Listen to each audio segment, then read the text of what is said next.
நீங்க யாத்ராகம புஸ்தகம் the book of Exodus chapter 2, அதாவது 2ஆம் அதிகாரத்தை நீங்க திருப்பிக் கொள்ளும் பொழுது அதுல கடைசி வசனத்துல கர்த்தர் இஸ்ரவேல் ஜனங்களோடு கூட அவர் பேசுகிற ஒரு காரியம் இந்த இரவு நேரத்துல கர்த்தர் நம்மோடு கூட இடைப்படுவாராக. The book of Exodus chapter 2 and verse 24.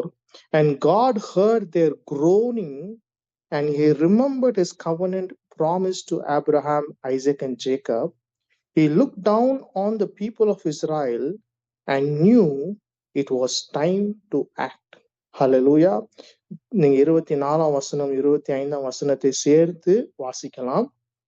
தேவன் அவர்கள் பெருமூச்சியை கேட்டு தம் ஆபிரகாமோடு ஈசாக்கோடும் யாக்கோபோடும் செய்த உடன்படிக்கையை நினைவு கூர்ந்தார்.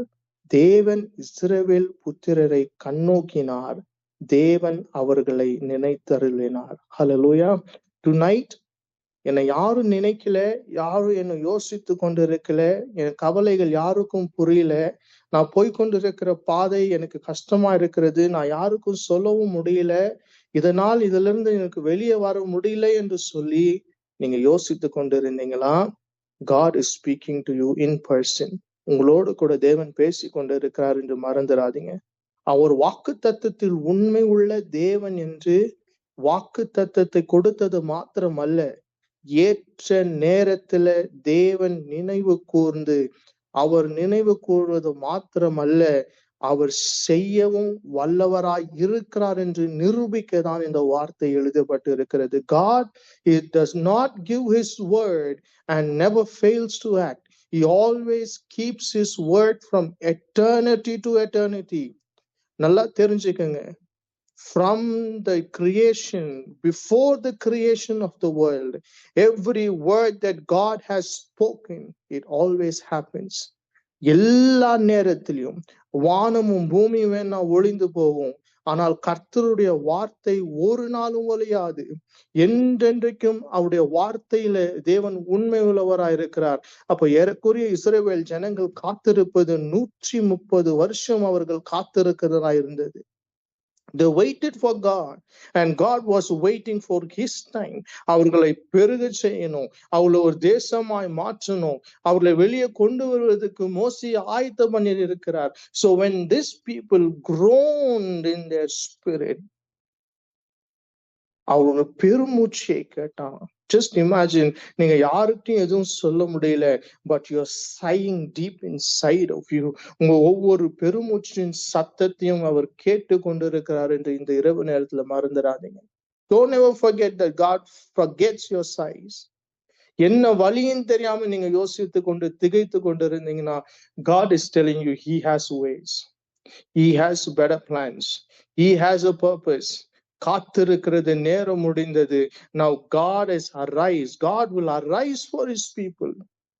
அவருடைய ஜனங்களுக்காக தேவன் எழுந்தருளை செய்வார். நீங்க 3ஆம் அதிகாரத்தை தொடங்கி நீங்க யாத்திராகும் முழுவதும் நீங்க படிச்சு போனீங்கன்னா, God will prove, ஒவ்வொரு முறையும் God showed that he is standing for his people. 10 வாதைகளை கொண்டு வந்தார், ஆனால் ஒரு வாதை கூட இஸ்ரவேல் மக்கள் இருந்த இடத்துல அணுகவே கிடையாது.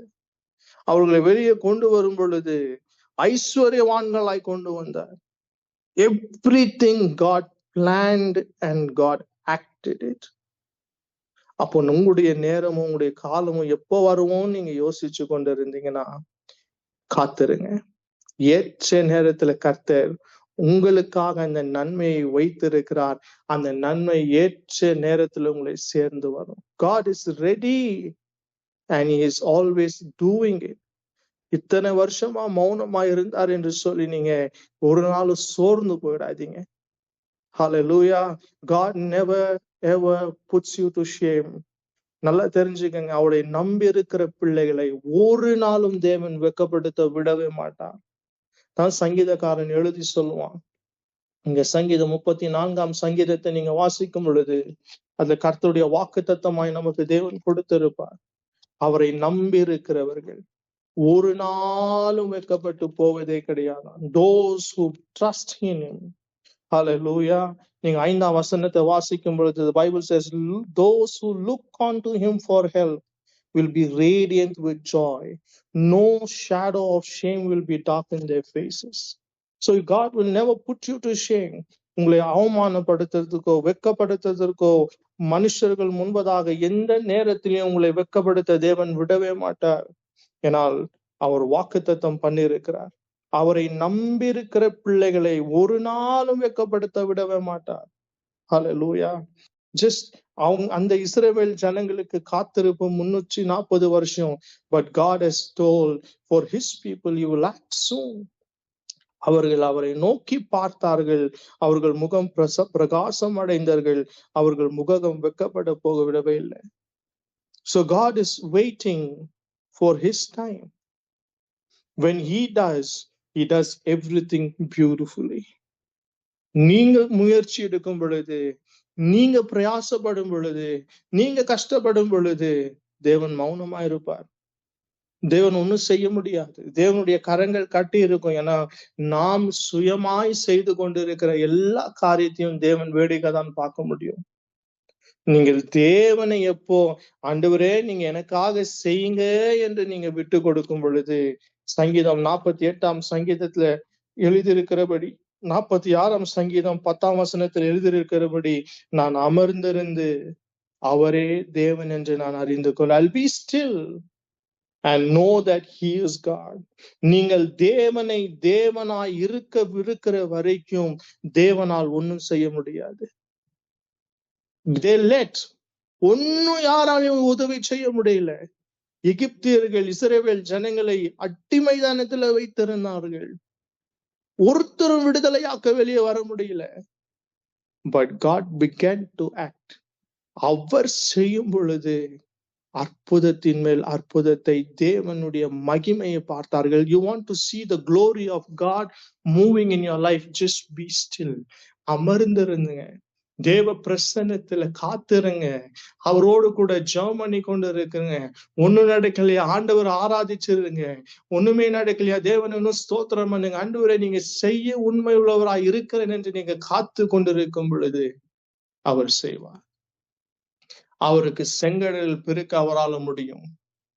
பின்னாடி துரத்து வந்து கொண்டிருக்கிற எகிப்தியர்களை அவர்களால் நிறுத்த வைக்க முடியும். அந்த சேனை தொடர்ந்து வரும் பொழுது இஸ்ரவேல் ஜனங்களை காப்பாற்ற அதே கடலில முழு எகிப்தியர்களை முடிவு செய்ய அவரால் முடியும். We worship that living God. இந்த இரவு நேரத்துல கூட உங்களுடைய சத்தத்தை தேவன் கேட்டு இருக்கிறார். உங்க பெருமூச்சின் சத்தம் அவர்களுடைய செவிக்கு போயிருக்கிறது. Just wait.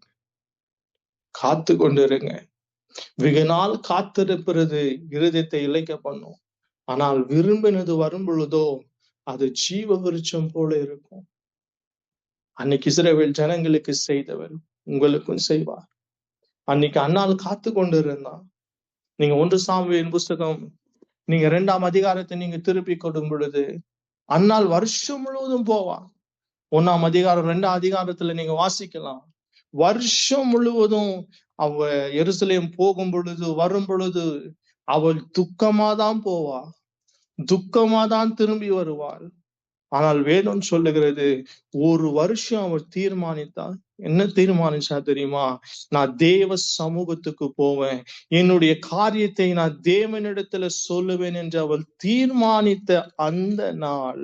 வாவ்! நீங்க 1ஆம் அதிகாரம் 10ஆம் வசனத்தை வாசிச்சீங்கன்னா the Bible says Anna was in deep anguish, crying bitterly as she prayed to the Lord. Hallelujah. உங்க உள்ளத்தில் இருக்கிற காரியம், உங்க உள்ளத்தில் இருக்கிற வேதனை, உங்க உள்ளத்தில் இருக்கிற அந்த கண்ணீர், அந்த உள்ளத்தில் இருக்கிற அந்த ஆங்குஷான காரியம் ஒருத்தராலும் புரிஞ்சு கொள்ள முடியாது. But God knows. அவள் போய் மன கசந்து மிகவும் அழுது கர்த்தரை நோக்கி விண்ணப்பம் பண்ணி.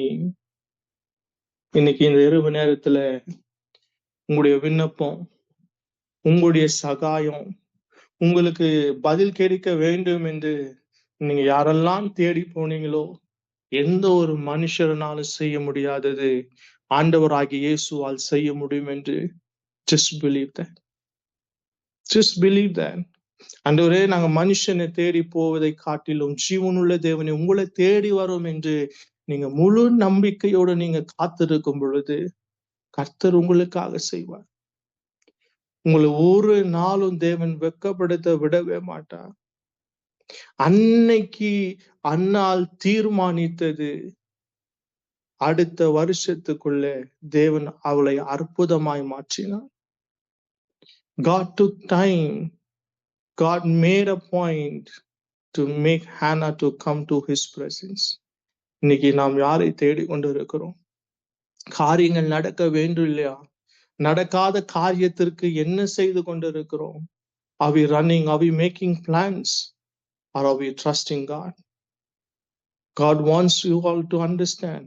நாம் எல்லோருக்கும் மறுபடியுமாய் தேவன் சொல்லுகிற ஒரே ஒரு காரியம், நான் இருக்கிறவராகவே இருக்கிறவர். அன்னைக்கு அவர்களுக்கு செய்த கர்த்தர் இன்னைக்கும் உங்களுக்கு செய்ய அவர் உண்மை உள்ளவராக இருக்கிறார். He is faithful God to do the same miracle and beyond it. அவரால் மாற்றம் செய்ய முடியாதுன்னு மாத்திரம் நினைச்சுக்காதீங்க. அவரால் எல்லாம் கூடும். வெறும் தண்ணீரை தான் திராட்சை ரசமாய் மாற்றக்கூட முடியும். பிறவி முடிவனை அவர் மறுபடியும் எழும்பக்கூடும். பிறந்த குஷ்டரோகி பிடித்திருவனை அவர் தேவன் அவருக்கு சுகத்தை கொடுக்க முடியும். பார்வை இல்லாதவனுக்கு தேவன் பார்வையை கொடுக்க முடியும். 4 நாள் மரித்த பின்பு கூட லாசருவை உயிரோடு கூட எழுப்பினவர் தேவன். You want to see the glorious God? உங்க தேவன் இந்த மகிமையாய் இருக்கிற தேவனுடைய அற்புத கரம் நம்முடைய வாழ்க்கையில் பார்க்க வேண்டுமா? அன்னைக்கு மார்த்தாள்கிட்ட தேவன் சொன்னது போலதான் இன்னைக்கு மறுபடியுமாய் சொல்லுகிற காரியம், நீங்கள் விசுவாசிக்கும் பொழுது அவர் தேவன் என்று அவருடைய மகிமையை பார்க்க. When you believe, you will see the glory of God. You will see the manifestations of God. Because you're trusting not any man, you're trusting on the eternal God. உங்களுடைய தேவன் இவ்வளவு பெரியவராய் இருக்கிறார் என்று மறுபடியுமாக தேவன் உங்களுக்கு காட்ட வேண்டும் என்றுதான் இந்த வசனத்தின் மூலமாய் பேசிக் கொண்டிருக்கிறார். Just don't forget one thing. உலகத்துல யார் என்ன சொன்னாலும் சரி, அவருடைய வார்த்தை ஒரு நாளும் மாறாது. அவருடைய வார்த்தையில் இருக்கிற மகிமை ஒரு நாளும் மாறாது. It's the same God who does miracles again and again and again. இந்த இரவு நேரத்துல கூட I just want to tell you, எல்லாருக்கும் தெரிந்த ஒரு காரியம், பரிசுத்தவான் கெனித் ஹேகன் என்ற ஒரு தேவ மனுஷன் இருந்தார். ஏறக்குறைய 16 வருஷத்துல எல்லாருடைய ரிப்போர்ட்டும் அவருடைய சரீரத்துல ஒரு வியாதி வந்தது. எல்லாம் தீர்மானிச்சாங்க அவருடைய வாழ்க்கை முடிய போகிறது. அவருக்காக அவங்க தாயார் எல்லாவற்றும் ஆயுதம் பண்ணி வைத்திருந்தாங்க. ஒரு சேவப்பட்டி கூட ரெடி ஆயிடுச்சு.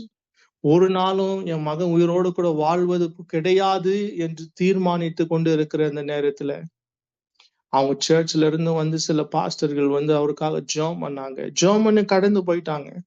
ஆனால் கெனித் ஹேகனுக்கு ஒரே ஒரு வார்த்தை, மார்க் இந்த சுவிசேஷம் 11ஆம் அதிகாரம் 24ஆம் வசனத்தை அவர் படித்தாங்க.